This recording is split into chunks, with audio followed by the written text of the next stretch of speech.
Real talk کے پیارے ناظرین السلام علیکم۔ میرا نام ہے Hashir Ahmed and welcome to my channel.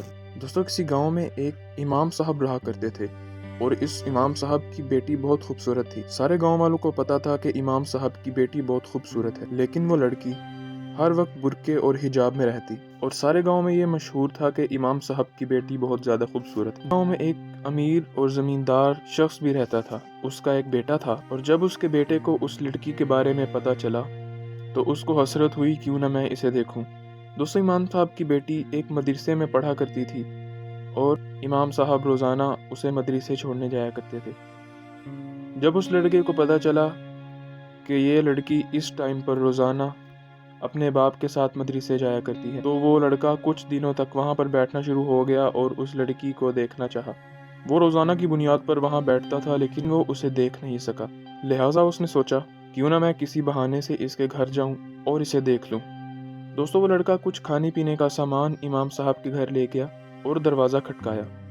وہ لڑکا اس ٹائم امام صاحب کے گھر گیا تھا جب امام صاحب گھر نہ تھے۔ اس نے دروازہ کھٹکایا تو اندر سے اسی لڑکی کی آواز آئی، کون ہے؟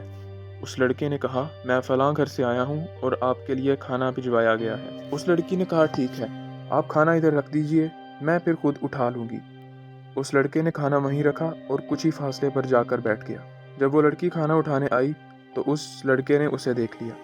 پھر اس لڑکے نے تہیہ کر لیا کہ میں تو اسی لڑکی سے شادی کروں گا۔ وہ لڑکا اس لڑکی کا دیوانہ ہو گیا۔ دوستو، اس لڑکے نے اپنے باپ سے جا کر بات کی جو کہ بہت امیر اور زمیندار تھا۔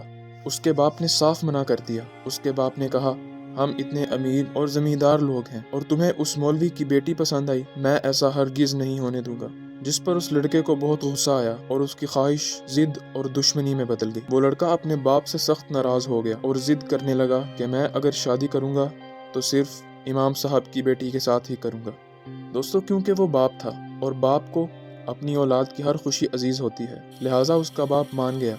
دوستو، اگر وہ لڑکا اس طرح کا تھا تو وہ بھی اس کا باپ تھا۔ اس کا باپ مولوی صاحب کے پاس گیا اور جا کر کہنے لگا، میرا بیٹا آپ کی بیٹی کو بہت پسند کرتا ہے اور اس کے ساتھ شادی کرنا چاہتا ہے، لیکن میں در حقیقت یہ نہیں چاہتا۔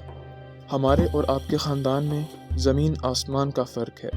اس زمیندار نے امام صاحب کو سمجھایا کہ کچھ دن بعد میں آپ کی بیٹی کا رشتہ طلب کرنے آؤں گا، آپ نے مجھے صاف صاف نا میں جواب دینا ہے تاکہ ہمارا آپ کے ساتھ رشتہ نہ جڑ سکے۔ امام صاحب ایک غریب آدمی تھے اور عزت دار شخص تھے۔ امام صاحب نے اپنی غیرت میں آ کر کہا، جی ٹھیک ہے، میں ایسا ہی کہوں گا۔ اگلے دن اس شخص کے بیٹے اپنے باپ سے کہا، آپ جائیے اور امام صاحب سے میرا رشتہ مانگیے۔ دوستو، کیونکہ اس شخص نے پہلے ہی ساری بات طے کر لی تھی، وہ شخص اپنے بیٹے کو بھی ساتھ لے گیا۔ جب اس شخص نے رشتے کی بات کی تو امام صاحب نے نا میں جواب دیا، کیونکہ اس شخص نے پہلے ہی امام صاحب سے بات کر لی تھی کہ آپ نے رشتے کے بارے میں نہ کرنی ہے، جس پر وہ شخص بہت غمگین ہو گیا اور اسے غصہ بھی آ گیا، جس پر اس شخص نے کہا، اب تو میں تمہیں برباد کر کے چھوڑوں گا۔ اس لڑکے نے یہ ارادہ ذہن میں کیا اور وہاں سے چلے گئے۔ وہ دونوں باپ بیٹا جب گھر واپس آئے تو اس لڑکے نے اپنے ذہن میں شیطانی خیالات سوچنے شروع کیے۔ وہ امام صاحب اپنی بیٹی کو 1-2 دن سے حکیم کے پاس لے کر جاتے تھے، کیونکہ اس لڑکی کو پیٹ میں درد کی شکایت تھی۔ اس لڑکے نے یہ دیکھ لیا کہ امام صاحب اپنی بیٹی کو لے کر حکیم کے پاس جاتے ہیں، تو وہ لڑکا حکیم کے پاس پہنچ گیا اور حکیم سے کہنے لگا کہ تم اس لڑکی پر بے کرداری کا الزام لگا دو، جس کے بدلے میں تمہیں بہت پیسہ دوں گا۔ دوستو، وہ حکیم بھی اسی لڑکے جیسا تھا اور اس نے اس کی ڈیل قبول کی۔ جب اگلے دن امام صاحب دوبارہ حکیم کے پاس آئے تو حکیم نے کہا، میں نے آپ کی بیٹی کی بیماری تشخیص کر لی۔ حکیم نے اس کے باپ سے کہا کہ آپ کی بیٹی حاملہ ہے۔ یہ سن کر اس کا باپ شدید طیش میں آ گیا اور گھر آ کے اپنی بیٹی پر بہت غصہ ہونے لگا کہ یہ تو نے کیا کیا ہے۔ دوستو، کیونکہ وہ لڑکی بہت پاک دامنہ تھی تو وہ یہ بہتان کیسے تسلیم کرتی۔ یہ خبر پورے گاؤں میں آگ کی طرح پھیل گئی اور یہ اس لڑکے کی چال تھی۔ امام صاحب جب باہر نکلتے تو انہیں بہت شرمندگی کا سامنا کرنا پڑتا۔ دوستو، امام صاحب کی عمر زیادہ ہو چکی تھی اور وہ لڑکوں کو درس و تدریس دیتے ہوئے کافی وقت گزار چکے تھے۔ یہ خبر سن کے امام صاحب کا ایک شاگرد امام صاحب کے پاس آیا اور اپنا تعارف کرواتے ہوئے بولا کہ میرا نام فلاں ہے اور 20 سال پہلے میں آپ کے پاس پڑھتا تھا اور اب میں حکیم بن گیا ہوں۔ دوستو، اس حکیم لڑکے نے کہا، امام صاحب میں آپ کی بیٹی کو جانتا ہوں، وہ تو بہت نیک اور پرہیزگار عورت ہے۔ یہ گاؤں میں کس طرح کی افواہیں پھیل رہی ہیں۔ دوستو، وہ حکیم لڑکا بہت اعلیٰ پائے کا حکیم ہوتا ہے اور امام صاحب سے کہنا چاہتا ہے